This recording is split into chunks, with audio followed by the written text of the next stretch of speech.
कृपा करहूं मम सर्वा।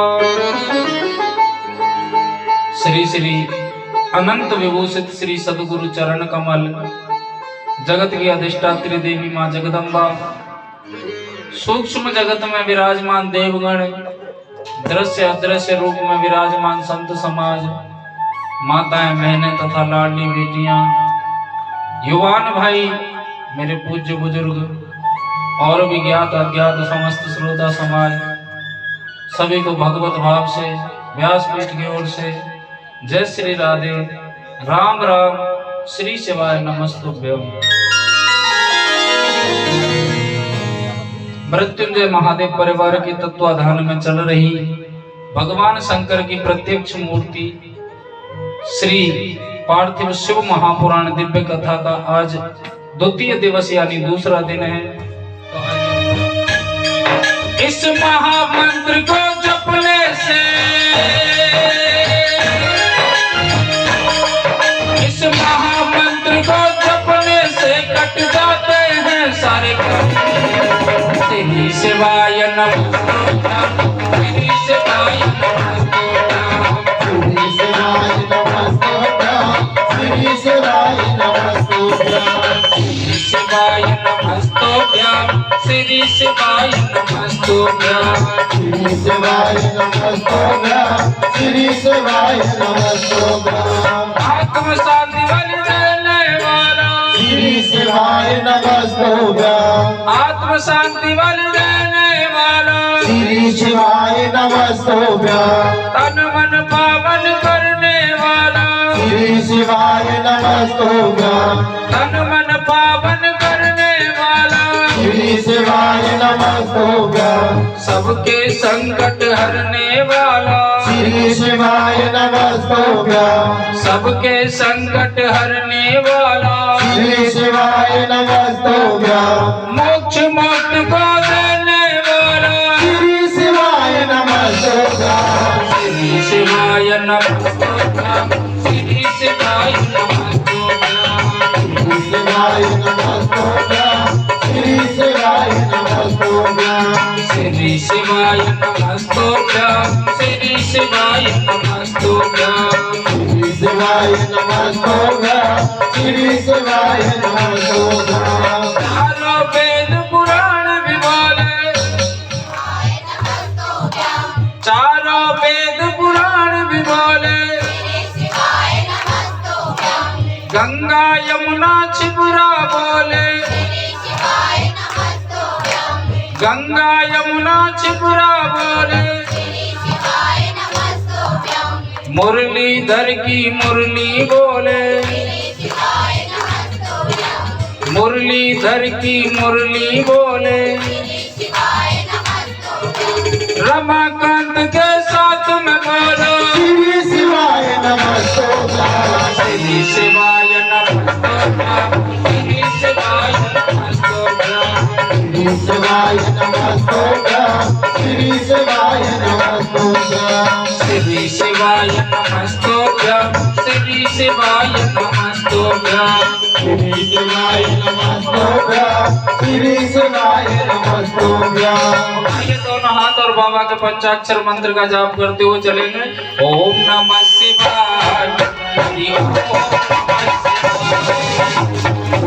नमः शिवाय, हरि ओम नमः शिवाय, हरि ओम नमः शिवाय, ओम नमः शिवाय, हरि ओम नमः शिवाय, ओम नमः शिवाय, हरि ओम नमः शिवाय, ओम नमः शिवाय, हरि ओम नमः शिवाय, ओम नमः शिवाय, हरि ओम नमः शिवाय, ओम नमः शिवाय, हरि ओम नमः शिवाय, ओम नमः शिवाय, हरि ओम नमः शिवाय, हरि ओम नमः शिवाय, हरि ओम नमः शिवाय, हरि ओम नमः शिवाय, हरि ओम।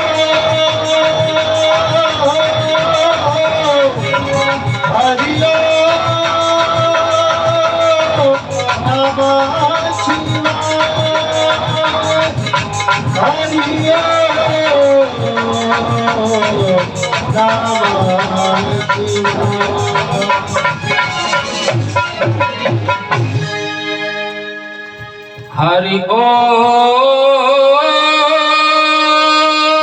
नमः शिवाय। बोलिए शंकर भगवान की जय हो। श्री शिव महापुराण की जय हो। जगत जननी जगदम्बा मैया की जय हो। हनुमान जी महाराज की जय हो। बस्ती माता की जय हो। मृत्युंजय महादेव की जय हो। नमः पार्वती पते हर हर हर महादेव शंभो। आज आपकी कॉलोनी 26 सेक्टर प्रताप नगर में पार्थिव शिव महापुराण को चलते चलते तीसरा दिन है। आया वो दूसरा दिन है। अला तुम्हें बता कछु चश्मा में से ये दूसरा दिन बता रही पक्की बात है। दूसरा दिन है। किस किस को पता है दूसरा दिन है? तो चलो आपको ये पता है दूसरा दिन है तो ये भी पता होगा कल कसा को कहाँ विराम दिया गया था।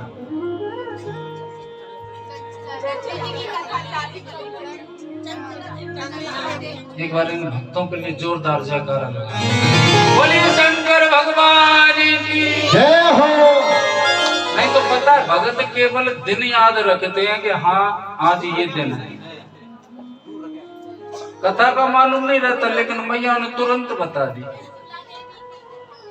कल की कथा में श्री शिव महापुराण के महात्म्य के अंतर्गत देवराज ब्राह्मण की कथा सुनाई थी। उसके बाद में बिंदु पंडित जी और चंचला देवी की कथा सुनाई थी कि किस प्रकार भोलेनाथ से चंचला देवी ने अपना तो उद्धार करवाया ही करवाया, अपने पति का भी उद्धार करवा लिया। तो आइए वहीं चलते हैं नैमिषारण्य क्षेत्र में जहां पर सोनकादि ऋषि बैठे हैं। सोनकादि ऋषि किसी को कहते हैं? लेकिन वो 28 नहीं है बेटा, वो 88,000 है। इतनी बहुत है। चलो गुड़िया को याद तो है कि सोनकादि ऋषि कहा किसको गया। उन 88,000 महात्माओं को ऋषियों को पुराणों में सोनकादि नाम से संबोधित किया गया है। 88,000 महात्माओं और उनके मध्य में सूत जी विराजमान है। सोनकादि ऋषि सभी प्रश्न करते हैं कि प्रभु हमारे जितने भी देवी देवता है सबकी विशाल विशाल मूर्तियां होती हैं। आंख नाक कान मुंह हाथ सब बने होते हैं उन मूर्तियों में, लेकिन मेरे देवादिदेव महादेव की मूर्ति जिन्हें देवताओं का भी देवता कहा गया है, उपाधि उनको देवादिदेव महादेव की है, उनकी मूर्ति क्यों नहीं है? ये लिंगायत आकृति क्यों? इस आकृति के रूप में भोलेनाथ को क्यों पूछते हैं? बाकी देवताओं की तो मूर्तियां स्वरूप बने अच्छे अच्छे, लेकिन बाबा का तो ये प्रतीक, क्या कारण है?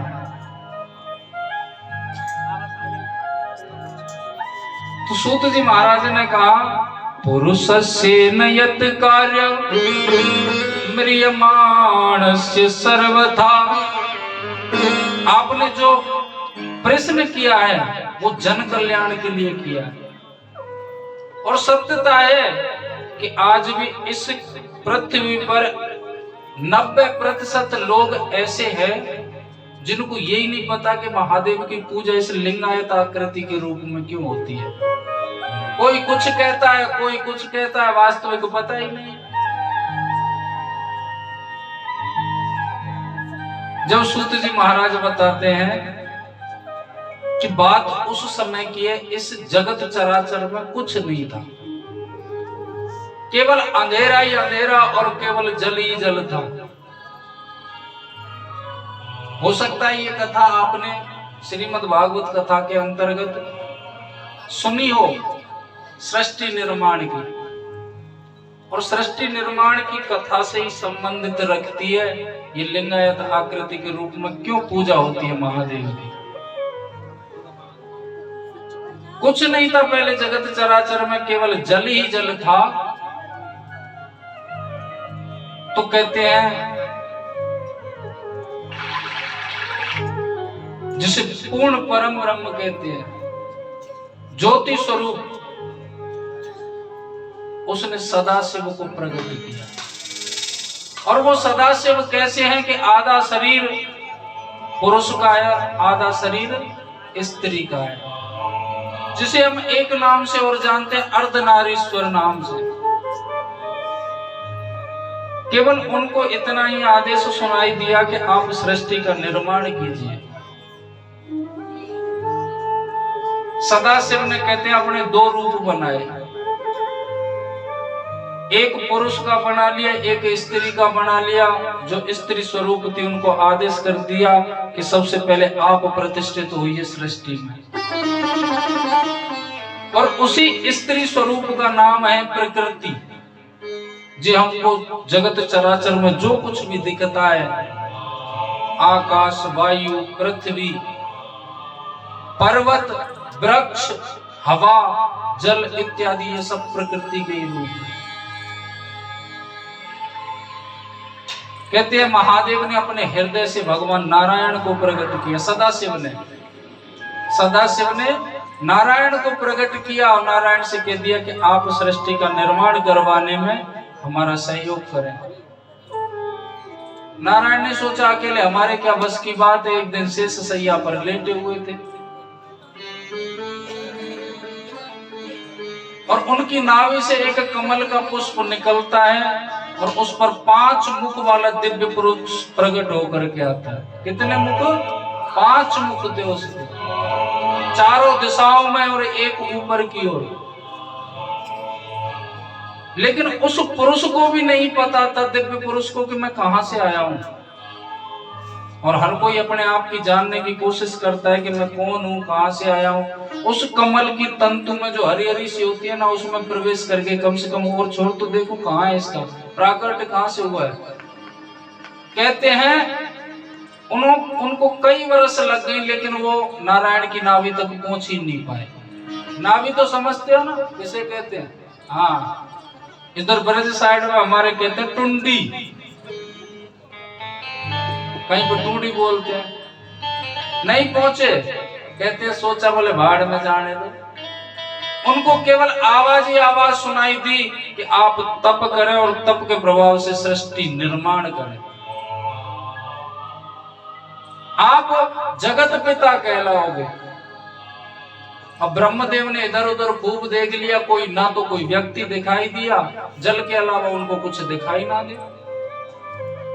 ऊपर से आकाशवाणी हो गई थी कि आप जगत पिता कहलाओगे। उन्होंने जब से सृष्टि का निर्माण किया नहीं और अपने आप को जगत पिता मान लिया। कहते हैं जो अपने मन से बड़े बनते हैं ना, उनको हमेशा कष्टों का सामना करना पड़ता है। और कष्ट कैसे होते हैं?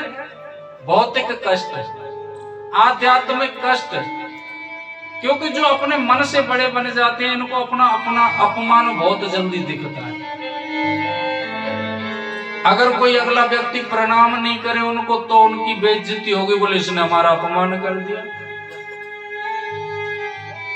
समाज में कोई उनको पूछने लग जाए, जरा सलाह लेने लग जाए, वो अपने आप को बड़ा समझते हैं। फिर सोचते हैं कि फलाने के घर में कोई भी काम हो, सलाह मुझसे ले, और सलाह नहीं ले तो तूने ली नहीं, हमारी कोई इज्जत ही नहीं समझी। और सबसे ज्यादा सम्मान के भूखे कौन होते हैं पता है? रिश्तों में। बुरा मत मानना और मानो तो मान जाना, काई बात है, हकीकत तो हकीकत है। पहले नंबर पे होता है जीजा और दूसरे पे फूफा। कहीं पर 2 पैसे की वैल्यू ना हो और ससुराल में आकर के कुर्सी नहीं डाले, बस उसी पे बिछड़ जाए, अपमान कर दिया हमारा। ब्रह्मदेव के मन में ऐसा ही हुआ, उन्होंने अपने आप को जगत पिता अपने मन में मान लिया, सृष्टि निर्माण किया नहीं। धीरे धीरे समय गुजरता गया, उन्होंने कहते हैं इस पृथ्वी का निर्माण किया। जल के अंदर पृथ्वी बनी सुंदर। अब कहते हैं ऐसे भ्रमण करते करते एक दिन भगवान नारायण से भेंट हो जाती है इनकी।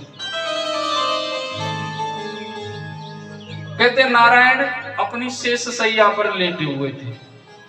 इनका बड़ा बढ़िया डबल बेड का है सिस्टम। नारायण का आपने देखा होगा चित्रों में। हाँ, बड़ा गुदगुदा लगता है वो, कभी पकड़ना। शेष नाग है और उन्हीं की सैया बनी, उसी पर लेटे रहते हैं भगवान नारायण। लेटे थे, सामने से ब्रह्मदेव आ रहे थे, उनको देख करके नीचे गर्दन और कर ली। अब ब्रह्मदेव ने देखा कि ये प्राणी है कौन? जगत पिता जब मैं हूं, ये कितना निष्ठुर है, कितना बेशरम है, जिसने मुझे देख करके, जगत पिता को देख करके अपनी गर्दन नीचे कर ली, जबकि इसको प्रणाम करना चाहिए था। अब आकर के नारायण से भिड़ गए, बोले तुमको जरा भी शर्म नहीं है या तुम्हारे अंदर संस्कार नहीं है? बड़े व्यक्तियों से, जबकि मैं तो जगत पिता हूं, आपको भी मैंने ही बनाया होगा।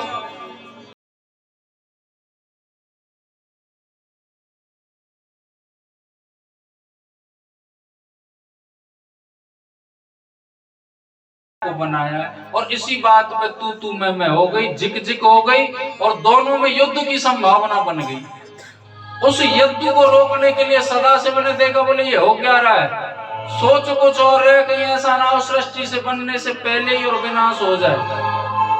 इन दोनों की रोकने के लिए उस युद्ध को सदाशिव ने एक अवतार लिया इस पृथ्वी पर, लिंगायत आकृति के रूप में बीच में आकर के प्रकट हो गए।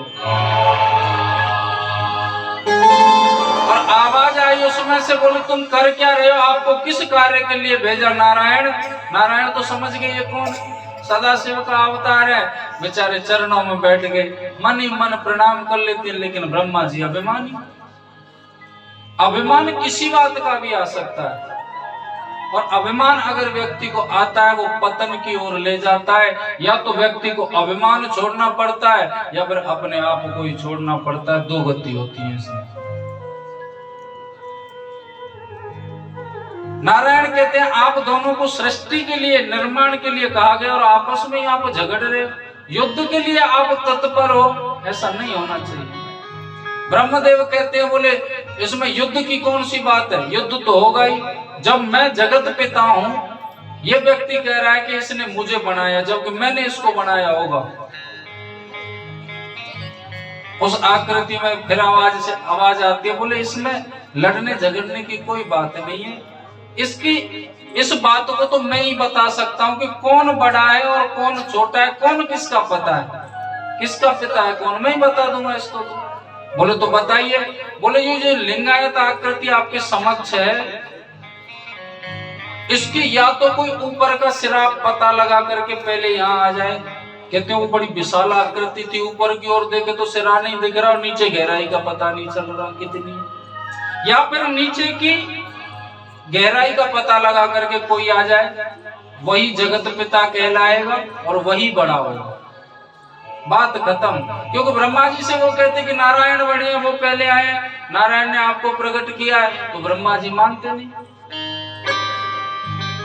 नारायण बोले भैया हम तो नीचे की ओर जाएंगे। वो जानते थे कि सदाशिव की पार पाना कोई छोटी बात नहीं है, क्योंकि हम सब शिवमय हैं।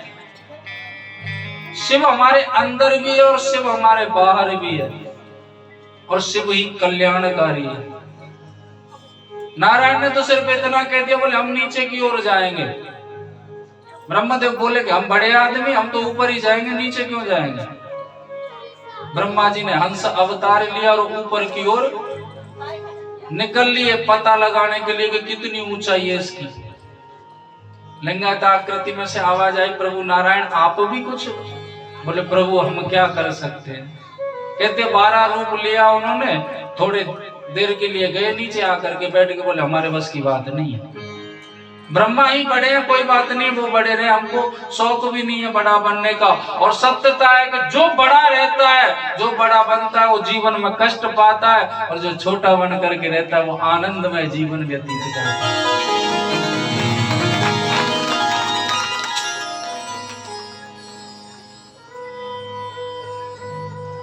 ब्रह्मा जी को कई वर्ष हो गए ऊपर भटकते भटकते, लेकिन सिरे तक नहीं पहुंचे। जब जा रहे थे ऊपर की ओर तो ऊपर से एक पुष्प गिरता पड़ता आ रहा जमीन की ओर, पृथ्वी की ओर। ब्रह्मा जी बोले, ओ भले आदमी रुक रुक, कहाँ जा रहे हैं? बोले कहाँ जाए, हमारी कहीं जगह भी नहीं है। बोले एक काम कर, मेरे साथ तू पृथ्वी पर चल। मृत्यु लोक कहते हैं इसको, पृथ्वी को। बोले तू मेरे साथ मृत्यु लोक में चल और मैं तेरी पूजा करवा दूंगा। और ये सत्यता, ये पृथ्वी लोक की सच्चाई। अगर किसी से कुछ काम करवाना है तो उसको लालच देना पड़ता है ज्यादातर, और लालच की परंपरा हर घर से छोटे छोटे बच्चों में ही पैदा कर देते उनके माता पिता। बोले मेरा फलाना काम कर दे, तेरे को ये खिलौना दिलाएंगे,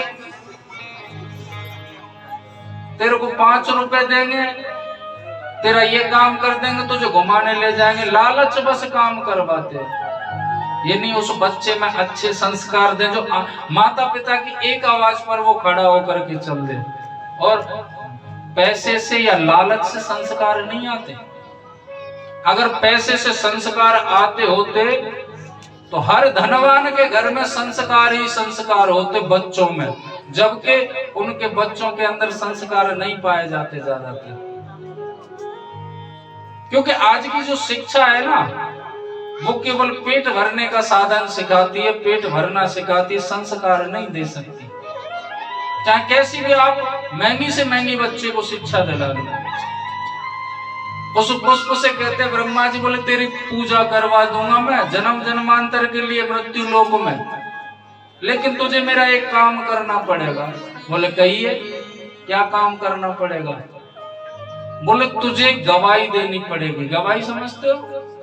गवाही देनी पड़ेगी तुझे। नीचे चल करके मेरे साथ अगर मैं तुझसे हाँ कहलवाऊं तो हाँ कह देना, ना कहलवाऊं तो ना कह देना। शिव महापुराण की कथा कहती है कि इस सृष्टि का जो सर्वप्रथम गवाह था वो ही झूठा था, तो आज कलयुग में कहां से सांचा गवाह लेकर के आऊंगा? जो कोर्ट कचहरी में गवाही दिलाई जाती है वो अक्सर ज्यादातर झूठी पाई जाती है। जो धन के अभाव में धन दे करके वो गवाहियां दिलवाई जाती है। ब्रह्मदेव के साथ में वो पुष्प आया और वो केतकी का पुष्प था। आकर के कहते हैं ब्रह्मदेव, बोले मैंने ऊपर का सिरा पता लगा लिया, और ऊपर के मुख जो 5वां सिर था ना ऊपर की ओर, उससे बात कर रहे हैं। बोले मैंने ऊपर का सिरा पता लगा करके यहाँ आ गया, अब बताइए बड़ा मैं हूं या ये है? उस आकृति में से आवाज आती है, बोले ये ब्रह्मदेव झूठ बोल रहे हैं। लो जी लो, हम क्यों झूठ बोलेंगे? और मैं जानता था कि ये बात आनी है, ब्रह्मदेव झूठ बोल रहे हैं, इसलिए मैं अकेला नहीं आया, गवाह साथ में लाया हूं। बता केतकी के पुष्प, मैंने ऊपर का सिरा देखा है? बोले हाँ देखा है। आकृति में से आवाज आई कि केतकी के पुष्प, मैं तुझे श्राप देता हूं कि तू कभी भी मेरी पूजा में नहीं लगेगा। दूसरी ओर से त्रिशूल निकला और ब्रह्मा का जो 5वां सिर था जिससे झूठ बोला था उसे काट करके नष्ट कर दिया।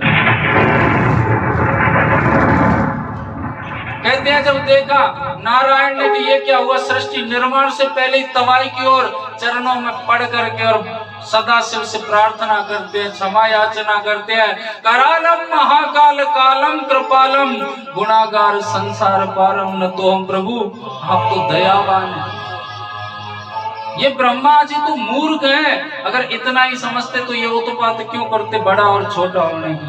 क्षमा कर दो प्रभु।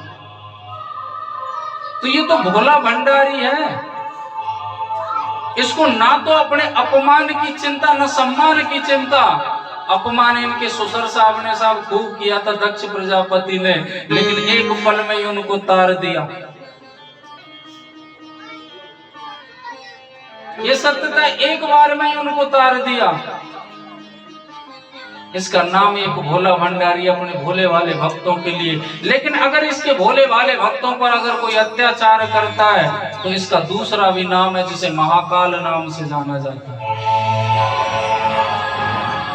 और सत्यता है आज के जमाने में जो भोला भंडारी होता है ना उसको व्यक्ति पागल ही समझते हैं। भोले वाले लोगों को पागल समझा जाता है और जो चतुर चालाक धोखेबाज होते हैं उनको होशियार समझा जाता है। लेकिन ये होशियारी और चालाकी यहीं पड़ी रह जाती है। बाद में दुर्गति ऐसी होती है, जब मर जाते हैं ना घर के बोलते बोले जल्दी ले चलो इसको, बालक भूखे रोएंगे। तू काय बजा रहा, तेरे साथ में भी ऐसा ही होगा। बोलिए शंकर भगवान की। नारायण ने क्षमा याचना की, प्रभु इसको क्षमा कर दो। जब कहते आकृति में से आवाज आती है, बोले सुनो, ना तो आज से कोई छोटा है तुम दोनों में से और ना ही कोई बड़ा है। आपको जगत पिता होने की उपाधि की आकाशवाणी हुई है, तो आप जगत पिता कहलाओगे और सृष्टि का निर्माण करोगे। आप सृष्टि आप बनाओगे ब्रह्मदेव, और सृष्टि बनाने के बाद में दूसरा कार्य होता है उसका पालन पोषण करने का, वो कार्य आप करोगे प्रभु नारायण।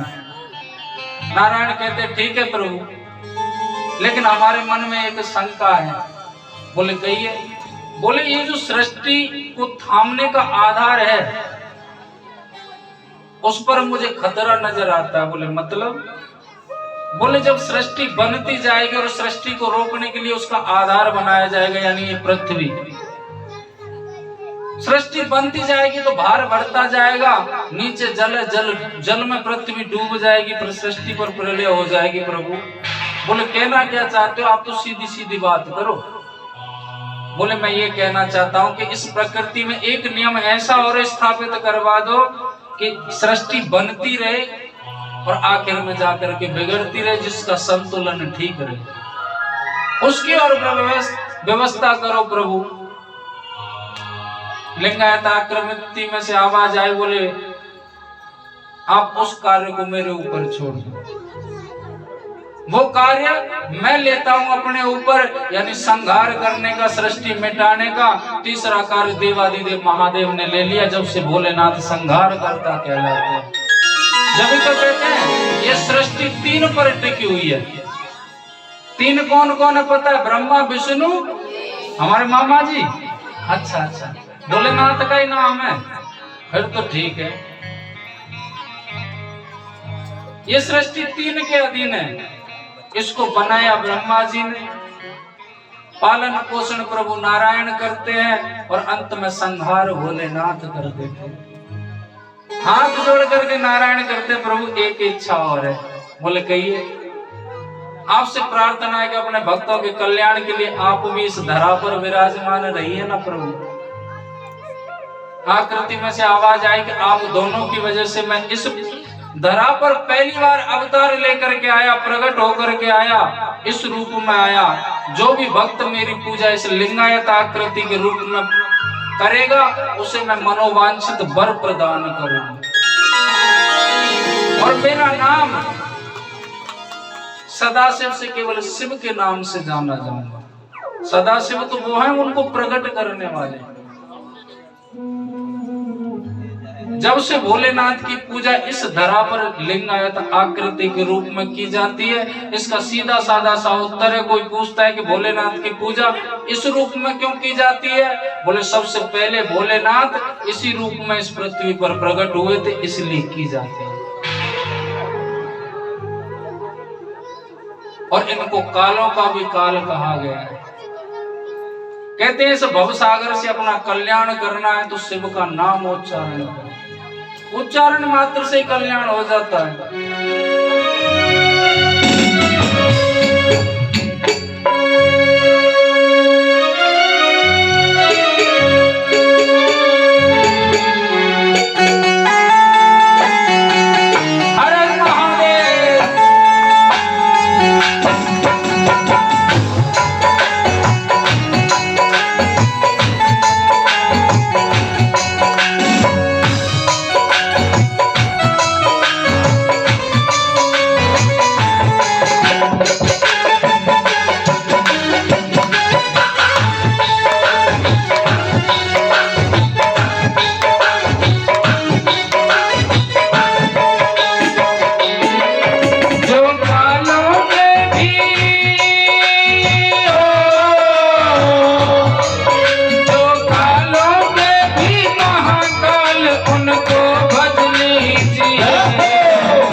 से पारी कहना है शिव नाम लीजिए।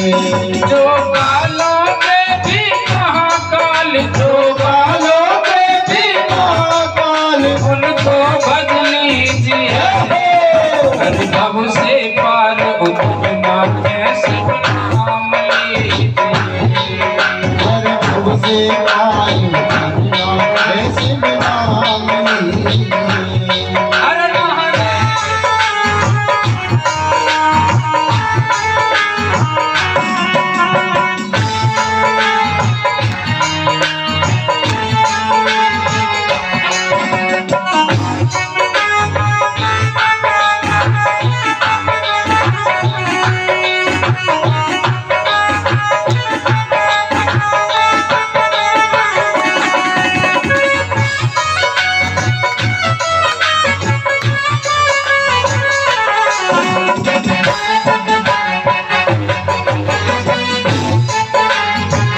घर पर आए वो मन चाहा वर पाए। जो इसके दर पर आए वो मन चाहा वर पाए। ऐसे काशी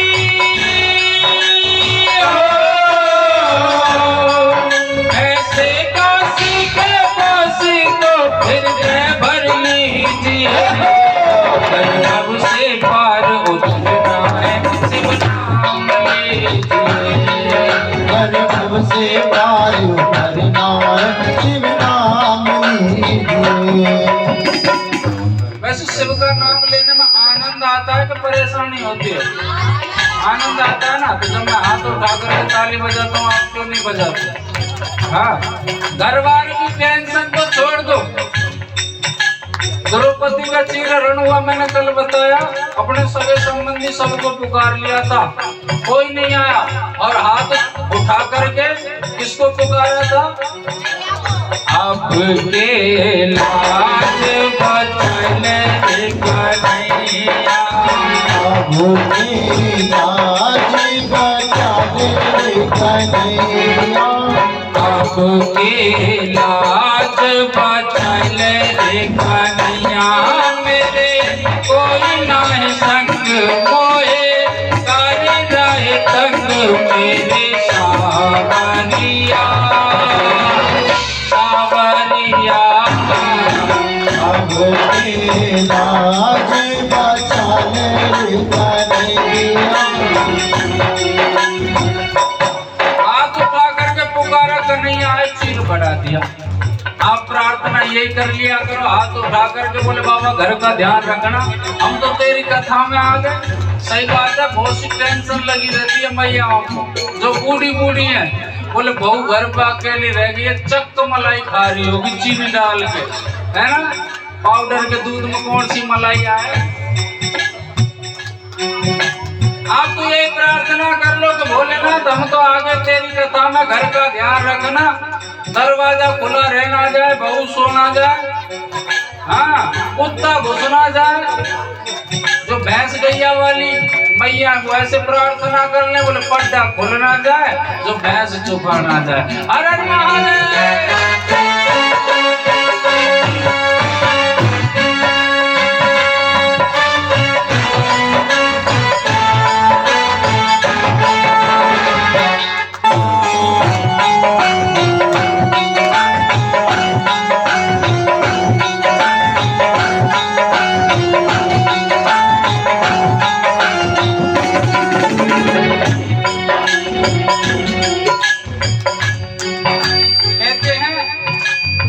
भोलेनाथ के जब दर्शन करने के लिए जाते हैं ना प्रतिष्ठित पीठों पर, तो भोलेनाथ के सामने अपना धनवान होने का प्रूफ दिखाते हैं।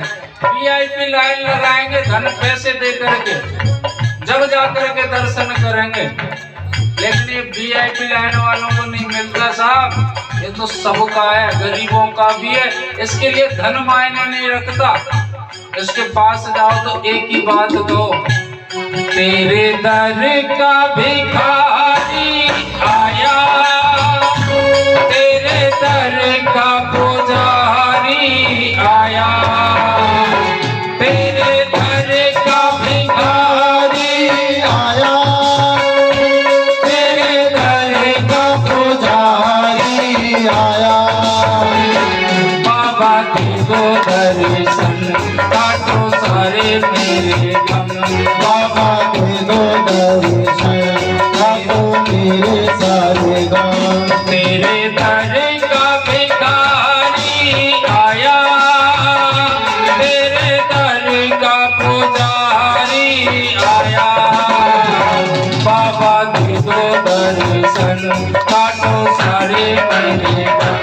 बाबा के दो दर्शन काटो मेरे सारे गम।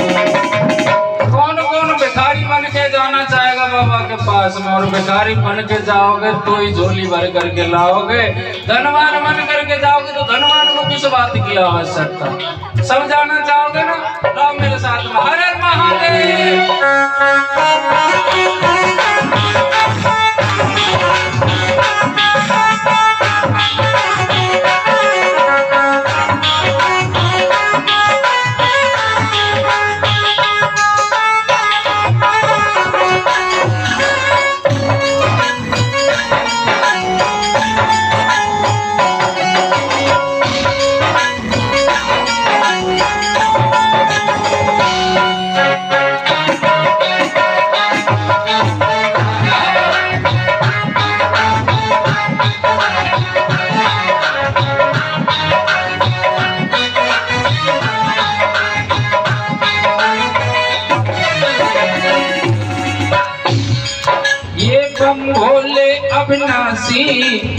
शिव शंकर कैलाशी, हे बम भोले अविनाशी, हे शिव शंकर कैलाशी, हे बम भोले अविनाशी, ये शिव शंकर कैलाशी, हे बम भोले अविनाशी, हे शिव शंकर कैलाशी। जो नाम जपे शिव जी का हट जाती है 84, जो नाम जपे शिव जी का कट जाती है 84। ऐसे भोले, ऐसे भोले भंडारी को अपना कर लीजिए, अब से पार उतरना है शिव नाम लीजिए। अब से पार करना है शिव नाम लीजिए। जो कालों पे भी, जो कालों पे भी महाकाल उनको भज लीजिए, अब से पार उतरना है शिव नाम लीजिए। अब से पार करना है शिव नाम लीजिए। जय जय भोले।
अब आप सभी को हमारे साथ में गाना है। कौन कौन गाएगा? देखो सभी गाओगे तो सबको आनंद मिलेगा। और कहते हैं ये दो ही वस्तु साथ में जाती है, कुछ साथ में नहीं जाता व्यक्ति के। एक तो अपने हाथ से किया हुआ दान और दूसरी अपनी जिह्वा से लिया हुआ भगवान का नाम, यही साथ जाते, कुछ नहीं जाता। झांकी है जग में नारी, झांकी है जग में नारी, संग में है गौरव प्यारी। झांकी सबको गाना भैया, और जो सबसे तेज गाएगा ना उसको 1100 रुपए इनाम के मिलेंगे। अलग झांकी है जग में न्यारी, संग में है गौरा प्यारी।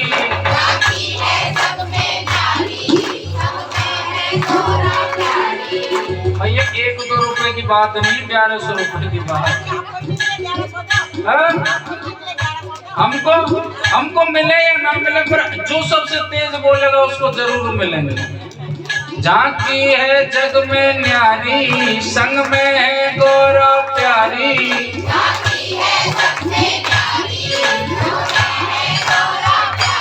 आज तक तो बाबूजी हमने सुना था कि पैसे में ताकत होती है, आज देख लीजिए।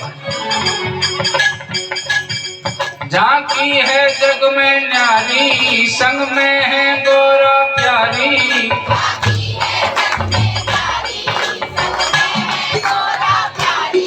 ये त्रिलोचन त्रिपुरारी, नंदी की है असवारी। ये त्रिलोचन त्रिपुरारी, नंदी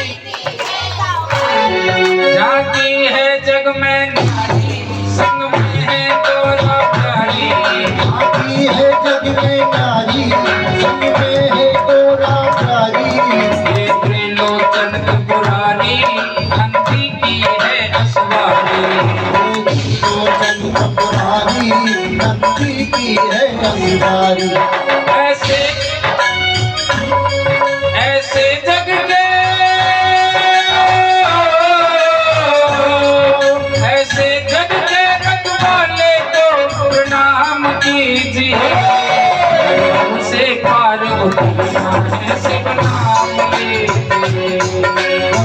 से पार करना है शिव नाम लीजिए। जो कालों के भी महाकाल, जो कालों के भी महाकाल, उनको भर लीजिए।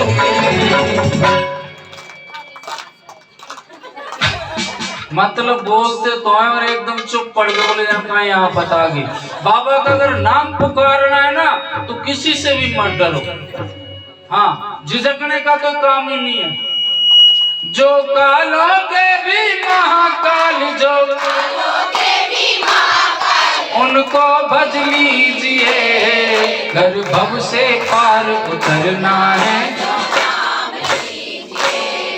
घर भव से पार उतरना है।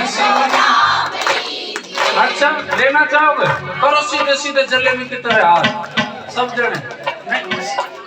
जलेबी तो टेढ़ी हो, सही बात है, सीधे कर लो, है ना। और क्या कहना है? घर भव से पार उतरना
जो कालों के भी महाकाल, जो कालों के भी महाकाल, उनको भज लीजिए।